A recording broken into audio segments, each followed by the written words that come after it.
All right, everyone. Welcome to Konveyor Community Call. Today is November 3rd, 2022, and this is our fifth meeting. We abide by Konveyor Code of Conduct, which means please be respectful to one another. This meeting will be recorded and available on YouTube for later viewing. I'm going to put the agenda in the document, so feel free to add yourself to the agenda. I'm going to go ahead and share my screen, and we can get this meeting started. I mean, it's already started. So do we have anyone that wants to say hi?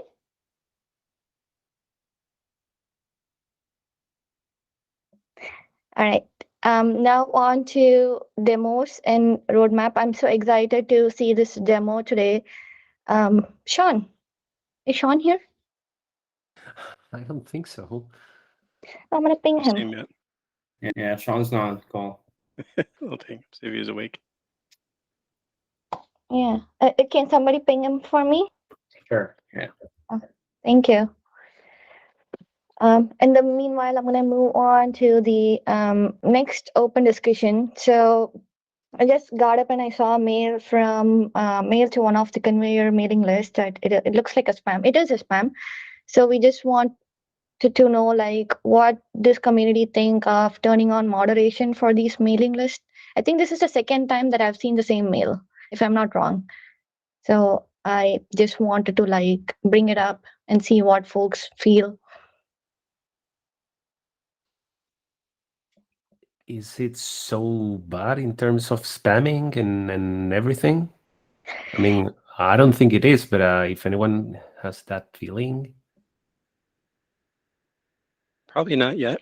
I guess the concern is, I think the concern would just be, would it get bad? And then from that, it could be that if it does get bad, we turn it off. The other concern could just be, what do we do if something offensive is sent out? That's probably the other thing. If something offensive comes out, I guess we would just have to see it quickly, go in there, and then see if we can take it out. Those are probably the concerns I could think of, is that the offensiveness, or then later maybe it gets more. And then the drawback, I guess, if we do put moderation on, that would stop people from sending things. Well, actually, no, it wouldn't. Just slow it down, right? They could still send it. We would just have to view it, so it would just slow it down a little bit. So that might be a little bit extra work on the moderators. Yeah, they can still send it. So Okay. if they are members, we will let them post by default, so they can join the mailing list and they won't have any interruptions. The new folks who are non-members, then it'll just go sit in the queue and like it'll email the moderators and one of us, like whoever's in the list, just go and see. Or we can just start turning it on for the Konveyor community because it's a bigger one, and then like see how it works out and think about the other ones if needed. So it sounds like then the cost, if we put this on, is that's not going to impact any users. The cost of user maybe could be something that's a slight delay. But then it comes down to the moderators, that we need to make sure the moderators are at least watching for this and they could take a look at it. And I'm assuming once somebody sends it, we can probably add them also ourselves. So then in the future, they're kind of like whitelisted.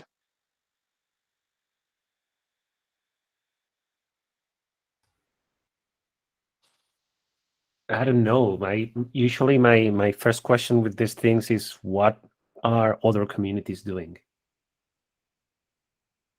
Do we know what others out there are doing? Because moderating kind of feels like breaking the principle of open somehow, although there could be some stuff, some undesirable stuff being sent, but I guess it should be our responsibility to call out what's wrong instead of filtering everything. I don't know. Well, But one thing to note is that I think what we were talking about, we wouldn't be moderating content.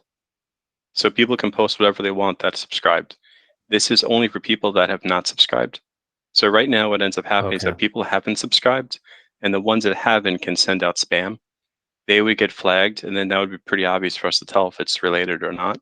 Anybody that has subscribed, they could send whatever they want. We're not moderating content on that side. Okay, understood. So what's the point of the moderator then, though? So the moderator would be that one where if somebody is sending a message and they haven't subscribed, So if they haven't, it gets flagged and it gets put in a queue, and it's not sent out to everybody else. And then a moderator would see that here's a post from a non-member. Do we want to allow that to go through? And when we allow it to go through, we could make them a member. So in the future, anything they send just goes through. But if it's somebody that is sending an advertisement or some kind of spammy thing, then we could just stop it so it doesn't go out to the whole entire list. Okay. Now I'm going to go for the opposite. Why would we want to allow non-subscribed members, non-subscribed, Yep. to send stuff in the mailing list? Yeah, that one is, it could be that if somebody is, say, working on analyzers, and maybe they didn't subscribe to Move to Cube, but they run into a thing and they want to send it to Move to Cube. If we don't allow a non-member to send, then it would get rejected. They would have to go through and subscribe and come back. So it's a little bit of friction. And Sean's point too is that for users, it's kind of, if we don't allow non-members to post, we add a little bit of friction, and then we might stop some people from sharing something because they'd have to go through this hoop to sync up. So the moderator way is kind of I think the best of both worlds, because in one sense, we can make sure that spam doesn't go through.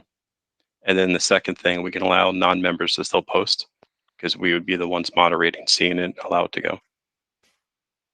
Okay, understood. And to answer Ramon's initial question, that is it like the open source, are any other projects doing it? So I only know one project, but it's a big scale. And when I was on the release team, everything was moderated. So only the members could post. Rest all the staff would come and sit in the queue, and like the moderators can see and like let it in. So I have done that with respect to Kubernetes. And I know like it doesn't compare, our project's not the same size of that, but I know like one of the open source projects doing it. Okay, understood.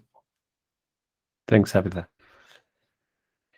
If you want to also examples of like the spam, you can go look at like the operator framework list. Like every week or so, I get an email that's just like full of garbage in Italian that I assume is pretty offensive, but it keeps coming in. So yeah, and Sean, the same thing. yeah. I moderated all of our automation broker stuff, and even though we don't work in automation broker, I still get spam for it, and it's basically on a weekly basis. Oh, really? It's just no one else gets it because it comes to me, and then I reject those. I like this John as filter for spam. That's the Is one this thing like I can John do as to a help people. service? Yes. Yeah, the John as a service. Okay. I got to say though, Jason as a service is a little bit more powerful than John as a service.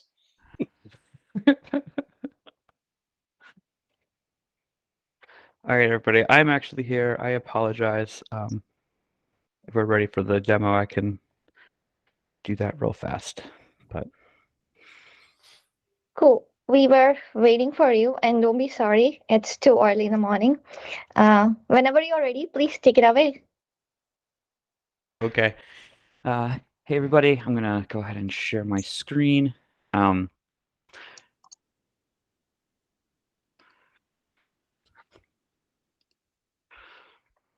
there's a lot more options nowadays. That's cool. Can folks see my screen? Can the font's too small for me? Yeah. Yeah, it's like really small. Now it's How's like that? really big. Yeah, way better. Thank you. Okay. Yep. Okay. So, usually I just do this in this terminal, but this is what I have open right now. So, just wanted to show folks real quick what I've been working on with the help of Fabian and Pranav. So we have this idea of intra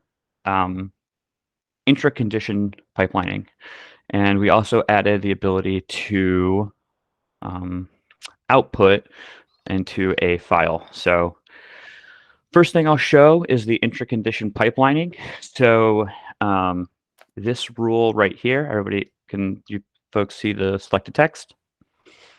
Cool. So what we're able to do with this is take the output of the built-in file search tool condition, and we're able to set the output as a value that we can then chain to the XML plugin or the XML condition, and we can actually use it as input into that condition. So here we're passing it in as file paths. Now we're using Go templating just because it's built into Go. I think we want to make this more user-friendly because Go templating is not as user-friendly, but that's okay. We also have the ability to ignore this. This right here will basically say like this output shouldn't just be in the violation context. So we actually care about all of the dependencies. We don't really care about this. This is just used as a from. So that's what this is doing right now. And then we also have the ability in our message, which we're going to go ahead and update this in the future. It's going to be a better API, but right now we can actually add value from this condition into your message so you can see that. So if we go ahead and run -f. I have 2 Docker files now, one for y'all to run on your own, and then one for a testing. So what I added was the ability to actually, every PR, test the demo to make sure that we never break it, so that this demo will always work, hopefully, for users. And so this is a GitHub action that runs every time so that anybody who ever wants to come in and run demo A, they should be able to run it even when we're, a year and a half, year from now. At least that's the plan. So we're just going to wait for this to run. Right now, we're actually running the program. You can see that we've started up Java and Golang language servers, and we're connected to them. We're adding all of the rules to the engine. And then you can see that we're stopping the engine, and we're ending up outputting some text to a file. And we have a diff here. So I have a file here. That should be the diff, and we can go ahead and run this. And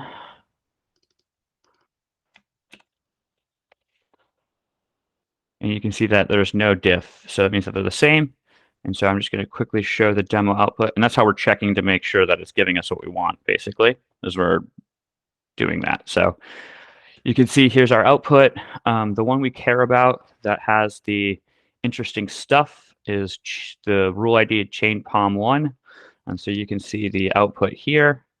We have extra, so you have some extra information, and you have the message here. Remember, we ended up using the value from matching XML to get this message here. And obviously, we can change this up as we need, but it starts to enable us to do those things. And you also notice that you don't get an incident for files for the POM because there's no reason to add that as an incident. That's just piping us information to filter down the other search. So that's what we're working on. It's getting us one step closer. I think at this point, we have 2 things that we need to do. One is probably get some of the wind-up rules into some sort of shim to pass them in like our rules, and start to see what we can get with the same projects.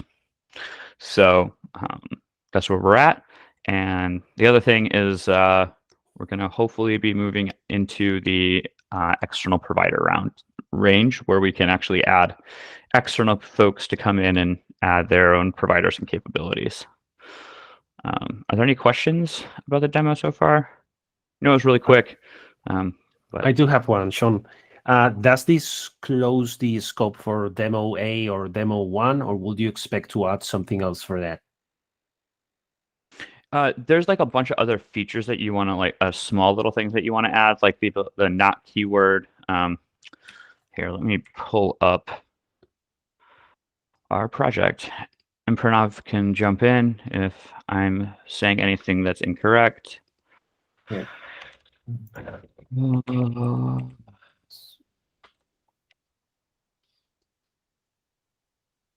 So I actually created this demo A view here. Oh, we have a couple issues there. Yep. So these are all the things that we still want to add to demo A. Okay. You can see that pipelining in rules isn't completely finished. It's because we have these 3 other issues that we're wanting to fix. So the big one, I think, is this templating language. We don't want to stick with Go templating. We don't think Okay, it's cool, cool, user-friendly enough. And I think we want to extend the ability here to add for others to provide adding ability to pipeline into like Java and Golang. This will start to enable this is like part of the XML rule windup rules to this stuff, because we need to be able to do the same sort of stuff that they can do.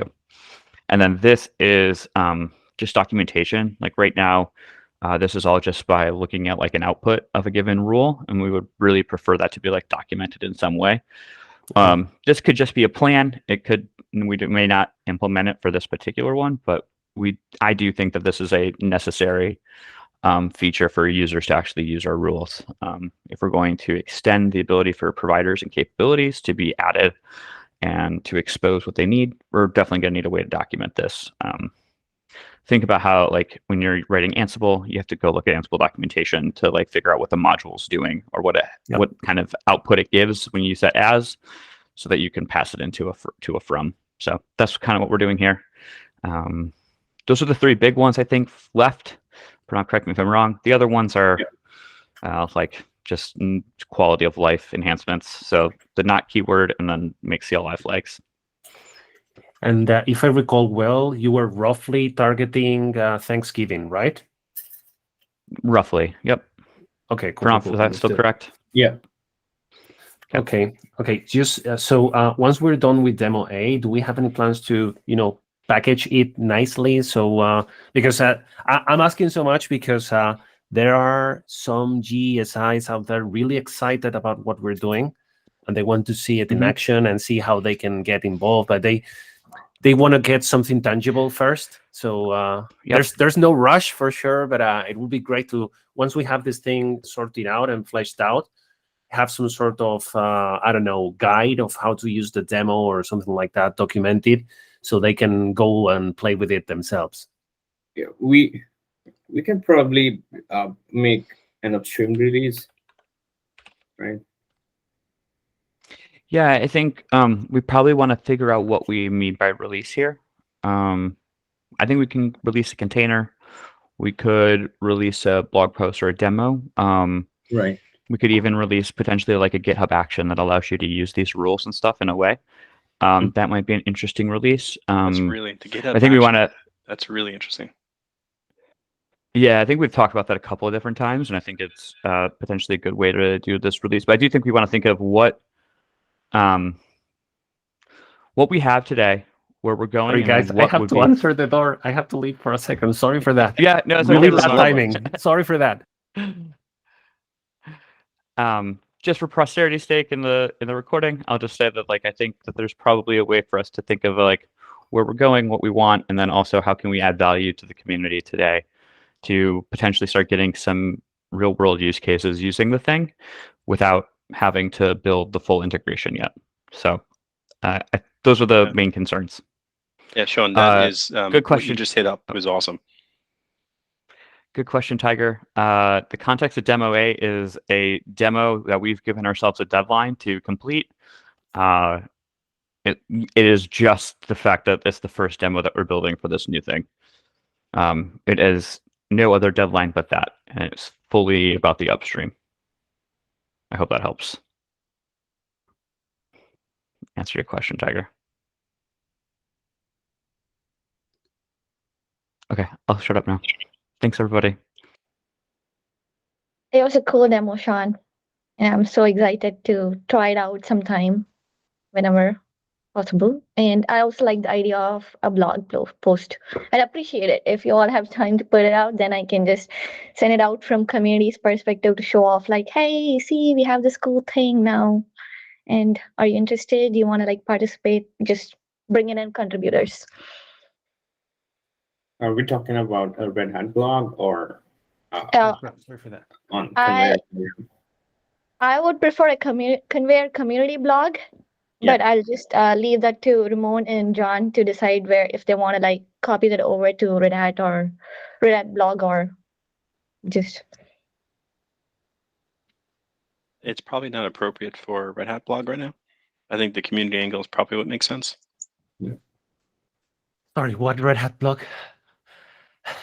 With thinking about this newer work that we're doing for the analyzer side, if we go ahead and if we have the demo package, have whatever it is we want to show folks, and then create a blog.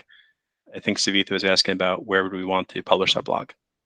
Well, we have a blog system on Konveyor.io. We could use that for sure. Okay. And in the past, with these upcoming projects and the news and all that stuff, we've been able to also publish stuff in opensource.io as well. But I think for the moment, since we are incubating this analyzer thing, we could get started on the Konveyor website and move it from there. But whatever you guys feel comfortable with.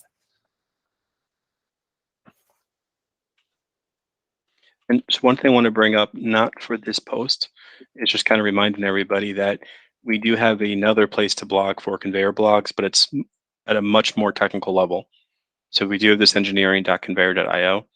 That's really for lower level, very technical kind of stuff. I'd say it's less user focused, more for developers sharing information with each other. So it's probably not appropriate for this analyzer piece, but it is something else that we have available. And that's just a simple, you create a markdown, commit it, and then it gets published. Well, I was thinking just about creating some buzz around the analyzers, but if you feel like something more technical, deep dive technicals thing would be more useful for the user base, let's do that. I think I defer to you, Ramon, this one. I think the website of Konveyor, the blog there is probably pretty cool. Whatever you feel on that one. I just at least want to encourage engineers, as we're doing stuff, a lot of times what happens is we learn something that maybe it's not part of the product, but it's a cool technical thing that we learned. And just encouraging folks that it's really easy, low friction to publish something. Just it's a markdown file, we commit, and then we can start building a shared knowledge base of different things that we learn. and as an added bonus, then whenever you want to submit a CFP or something, then you can always link back if the talk is related to whatever the blog that you already written. You can link it back, and the committee will take into consideration, like, oh, you have written all these things, so you are knowledgeable when they are trying to put the speaker experience. If I don't know if that is of any help, but I just wanted to throw it out. It's not like it's useful. We're going to make you famous, Sean. That's okay. I think we're gonna pass all that off onto Savitha. She's already famous. Indeed, she is. It's like too much. I'm turning off the notification stuff because sometimes I feel overwhelmed. So I'm gonna share the stage if that is that sounds like a good option. So if I do anything wrong, I can just say hey, see my teammate there. We can go and ask that person. Anyways, that was a cool demo. Thank you for showing us that.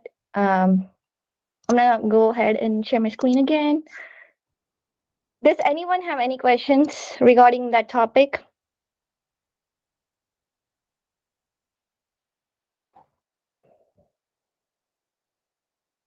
Cool. I also realized that I got super excited and jumped over before I could close out the previous topic. So I'm just going to summarize. And I'm really sorry all that I just jumped topic. To close out the discussion on the moderating list, the mailing list moderation. So do we all agree that we put moderation and then for start with Konveyor community, or do you all want to start with all the mailing lists that we have?